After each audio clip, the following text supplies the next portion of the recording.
Now that the much anticipated Deadpool 3, also known as Deadpool and Wolverine, is almost out, I figured why not rewatch the first two Deadpool movies to prepare for it. But that wasn't quite enough, so in this video, I'm going to pit them against each other and see which one is overall the better movie. Let's begin.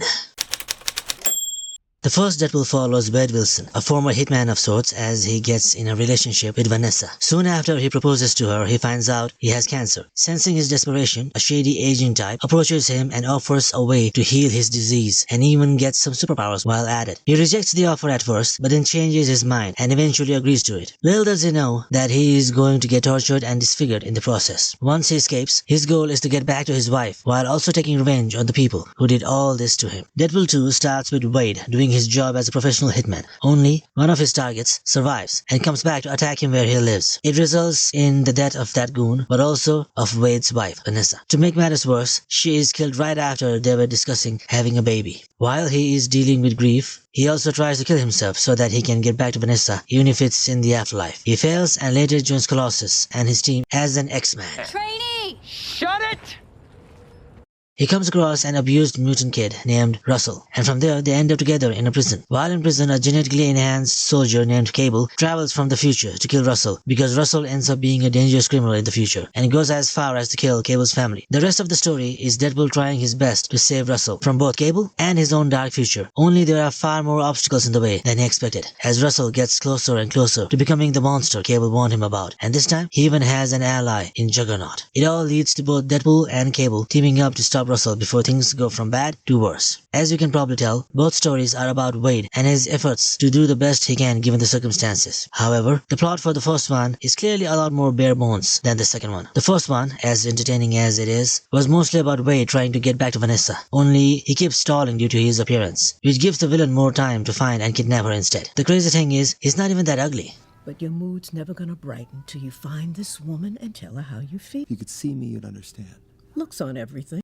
Blind Al was right about talking to Vanessa about his feelings. Lots of time could have been saved, and Francis would most likely have forgotten about Wade too, since he thought Wade was dead anyway. Instead, Wade's insecurities lead to Vanessa getting kidnapped. Way to go, you wrinkled human avocado. Having said all that, while Wade not meeting Vanessa just because he was ugly was kinda dumb, it did provide an extra reason for him to pursue Francis and to not kill him immediately. It created an interesting dynamic between the hero and the villain, given how the hero really wants to kill the villain, but at the same time also wants to keep him alive for his own gain. The first movie was about Wade's revenge, while the sequel is about Cable's. In the beginning, it seemed Wade was going to have a redemption arc too, but that part is cleared up rather quickly once he kills the man who killed Vanessa. The rest of the story is about him finding himself and helping a child. Speaking of which, Wade sacrificing himself for Russell was a wonderful arc for him and showed how far he's come from just being insecure about his looks. This gives points to the second one. Vanessa about to lose Wade was sad, but Wade actually losing Vanessa after all that they've been through was much worse. Until the ending, that is, when he travels back in time to save her. Personally, I didn't mind that scene much since that only happened in the mid-credits scenes when the movie was already over. Deadpool already showed his growth and the story was done, unlike some other superhero movie. So it was just another fun mid-credits scene, just like the rest of them. To this date, Deadpool 2 has some of the best mid-credits scenes ever. From some rather edgy jokes, like trying to kill Hitler as a baby, to taking jabs at other movies. I especially loved the pop culture references in Deadpool 2, including the jabs at MCU and DC, from just mocking Green Lantern in the first movie. Please don't make the super suit green. Or animated. To referencing Martha. You're right. I was fighting a caped badass. Then I discovered his mom is named Martha too. The dark nature of the DCEU at the time. So dark! Do you sure you're not from the DC universe? And going as far as to killing himself after reading the Green Lantern script. It was hilarious. It's pretty clear the winner of this round is Deadpool 2. Having said all that, I would like to add that the whole jumping between past and present story structure was one thing that the first one did a lot better. The whole catching up to what happened in the beginning felt more seamless in the first one, and even created some suspense and mystery around the hero and villain dynamic. At first I thought Deadpool 2 should have caught up somewhere in the middle as well, instead of being done in just 24 minutes. But after the recent rewatch, I don't think that anymore. The all caught up structure may have been cut short, but it gave away to the addition of a different structure in the second half, where every time Wade is close to dying, he gets to meet Vanessa in the afterlife. It was a very heartfelt way to show his grief and how much he misses her. The closer he is to death, the closer he gets to Vanessa. So when he finally gets to reunite with her in the afterlife, even if briefly, it feels so satisfying. Is this heaven? It is now. Winner, Deadpool 2. Let's start with Deadpool himself. I already discussed his arc in the story department, but how was his humor? After all, that's the thing he's mostly known for. Personally, I love the fast-paced humor in both movies, but I thought it hit more consistently in the first one. While the second one also had its moments, some jokes just weren't that funny, like when Deadpool laughed over Russell's superhero name too many times. But by far, the worst was one excruciatingly long death scene, and the only scene in the whole movie I don't ever want to sit through again. Next up are the supporting characters like Vanessa, Dopinder, Cable, Blind Al, that moody teen, and Weasel. The sequel also had some newer characters like Cable, Russell, and of course, Yukio. Even though both movies had Vanessa, Deadpool 2 had very little of her. She plays a major part in both movies, and her chemistry with Wade is great in both, even if limited. However, their interactions in the first Deadpool is by far the better one. Even the first time they meet is hilarious. As a fan of dark and edgy humor, I loved their relationship right away, and how they kept trying to one-up each other with traumatic backstories. Rough childhood. Rougher than yours. Daddy left before I was born. Daddy left before I was conceived. They just bounce off each other so well. I also loved how it became sort of a callback at the end when Wade apologizes to Vanessa for leaving I him. live in a crack house with a family of 12. Every night we spoon for warmth. Everybody fights for Noel. There's nothing that we don't share. Floor space, dental floss, even condoms. So you live in a house. I especially can't get enough of Vanessa's response. It's a face I'd be happy to sit on. It's safe to say Vanessa was great. She had some moments in the second one too, especially this callback. Kiss me like you miss me, Red. Well, come here. Kiss me like you miss me, Red. Well, come here. But overall, she just had more to do in the first one. Secondly, we have characters like Colossus and that emo kid. I'm not gonna beat around the bush here. Colossus was way funnier and had much better chemistry with Wade in Deadpool 2. Hell, he even had an arc in the second one where he helps Deadpool at the end, going as far as to fight dirty against Juggernaut. It's time to fight dirty. Hey! Pick on someone your own size. Say, go get him, Tiger! His sidekick, Negasonic Teenage Waka Waka Ayo, was pretty much the same in both movies. I personally didn't care much about her in either movie. As for Weasel and Blind Al, both are equally funny in each movie, from Weasel taking on the task of describing things. Looked like somebody turned your face inside out and then just left it like that, but then you got in a house fire. It's like he was giving birth anally, but they quit halfway through. They got the legs out and they said, you know what, I'm done. To just being a He coward. was torturing me, but all I told him was everything he wanted to know. I'm here to help us gear up so we can go after him without me. No, the Juggernaut will kill you all. Fair enough. To Blind Al, giving us all her words of wisdom to live by. Salsa water and lemon for blood. Or wear red. Dumbass. God, I miss cocaine. They both were hilarious. As for the newer characters, I like Domino and her powers that I wish I had as well. Domino, I'm lucky.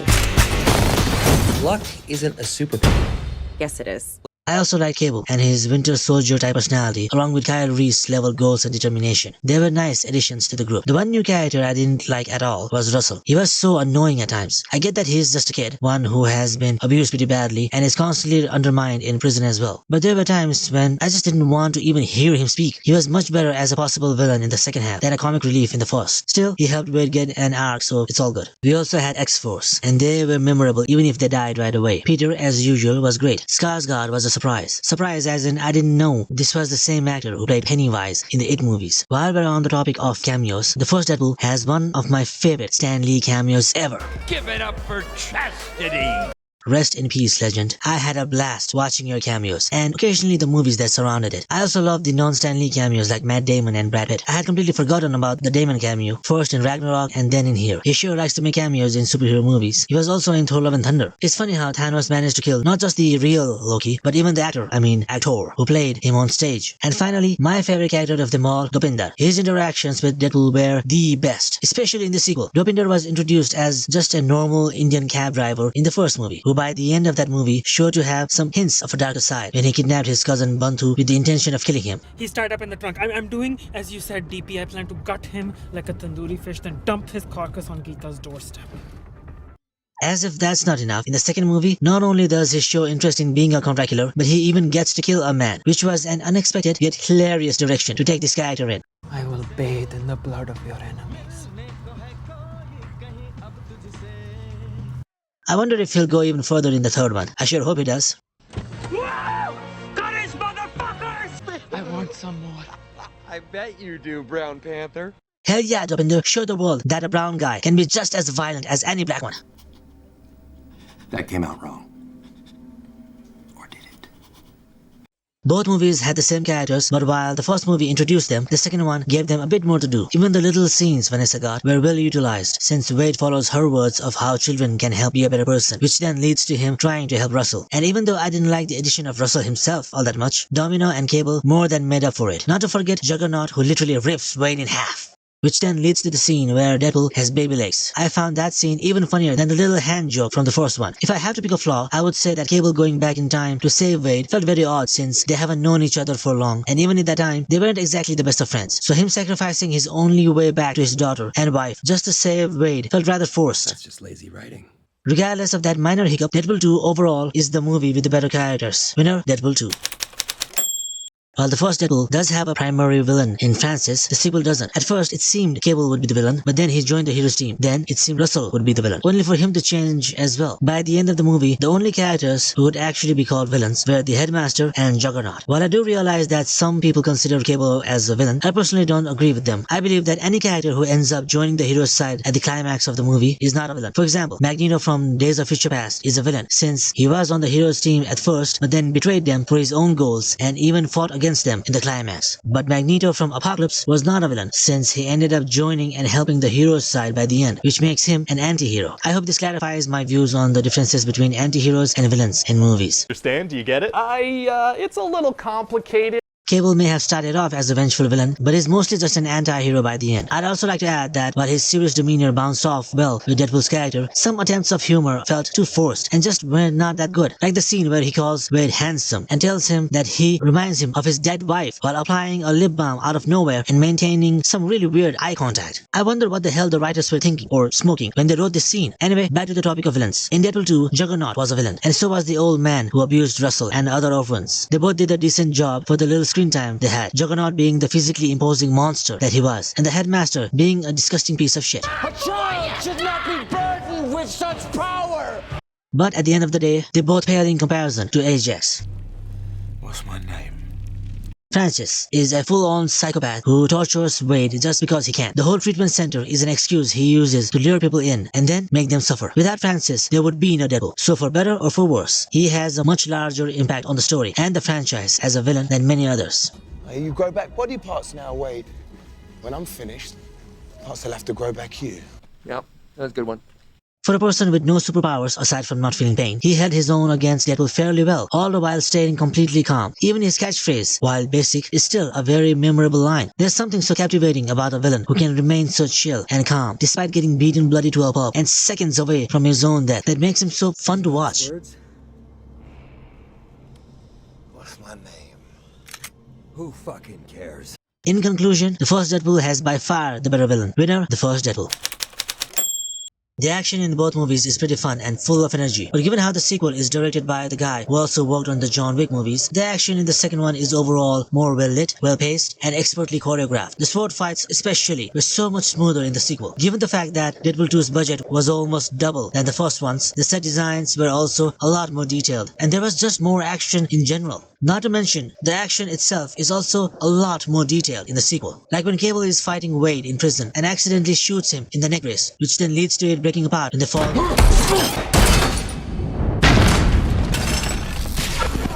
There are so many of such details that come and go so fast that you can only catch them on repeat viewings. I know, right? I would like to add, while the first Deadpool may not have had the budget at the time, it more than made up for it with its creativity. The 12 bullets countdown was fabulous, and so was the final fight with Francis. Unfortunately, the rest was kind of forgettable, although I did like the scene where Deadpool finally catches up with Agent Smith and then pushes the camera to the side. You might want to look away for this. Now this little piggy went to... It implied that Wade had something so brutal saved up for him that even the R rating won't cover it. I also like the humor sprinkled within the action when Deadpool practically narrates his own moves like a sports commentator. Ladies and gentlemen, what you're witnessing is sweet dick-kicking revenge! Or when he tries to kill a man using a Zamboni. Tell me where your fucking boss is, or you're gonna die! In 5 minutes! And of course, the time he tries to beat Colossus and ends up breaking his own bones. Oh! Please. Cockshot! Oh, your poor wife. Oh! At the end of the day, however, there could only be one winner, and that's Deadpool 2. There's just way too much in the sequel for the original to even compete with. Winner, Deadpool 2. Both Deadpool movies are a blast to watch and are, in my opinion, two of the funniest superhero movies ever made. I hope the third one is also a great addition, but only time will tell if it manages to do so or not. It's time for the scores. The first Deadpool gets a 7 out of 10, and the sequel gets an 8 out of 10. As much as I liked the first movie, I have to give the win to the second one for giving Wade a deeper character arc, for properly maintaining his chemistry with other characters, and for having better action overall. Some things were better in the first one, like the villain and the pacing, but pretty much everything else was an easy win for the sequel. Some other things I didn't mention earlier was that both movies had amazing opening credits as well. I thought both were equally entertaining, so it's a draw for me in that department. Anyway, that's it for now. Subscribe if you want to see more of my videos. Comment and share if you're interested. And leave a like so that YouTube will show this video to more people. Thank you everyone for watching and have a great day. Bye.